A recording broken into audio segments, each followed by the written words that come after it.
Hello, it's Melanie from Mel's Inky Fingers, and I wanted to bring you just a few tips for using this adorable Easter basket die cut element from the Easter basket die set.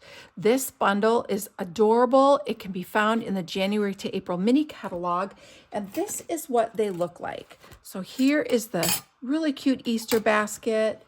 Here is the die that cuts all the little, I'm calling them little slats that you can weave through the die cut areas on your basket, and you can just create adorable elements for your projects.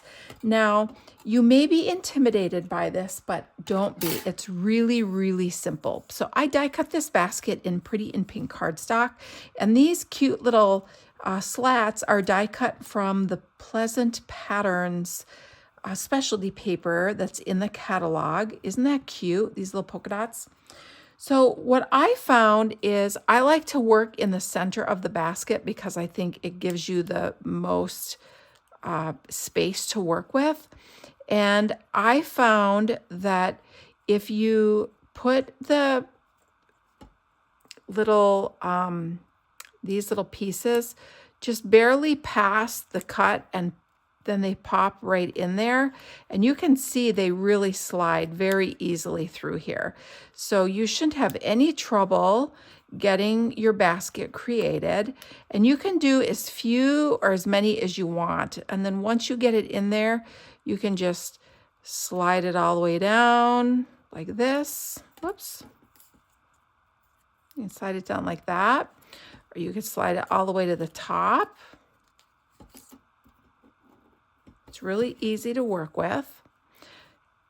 And then if you want to do another one, you can just start it opposite. And I find if you just put this just a little bit past and then pop it, it really goes easily.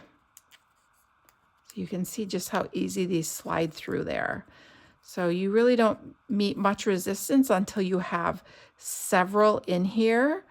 I even found that you can do 2 at a time and then separate them. So if you are afraid it's going to be a little challenging to work with, you could always do 2 if you want them woven the same way. Otherwise, just put your woven slat in there, slide it into place, and then take your next one and pop it in there. So I hope you give this adorable little basket a try. What I love about this is you can make the basket in just endless combinations of colors and patterns. You can choose as many of these little woven slats as you want.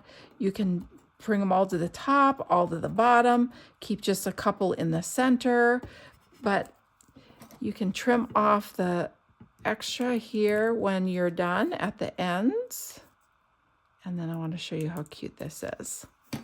And there you go. Your absolutely adorable little woven basket. Isn't that cute? So I hope those tips helped, and I hope you give this little basket a try.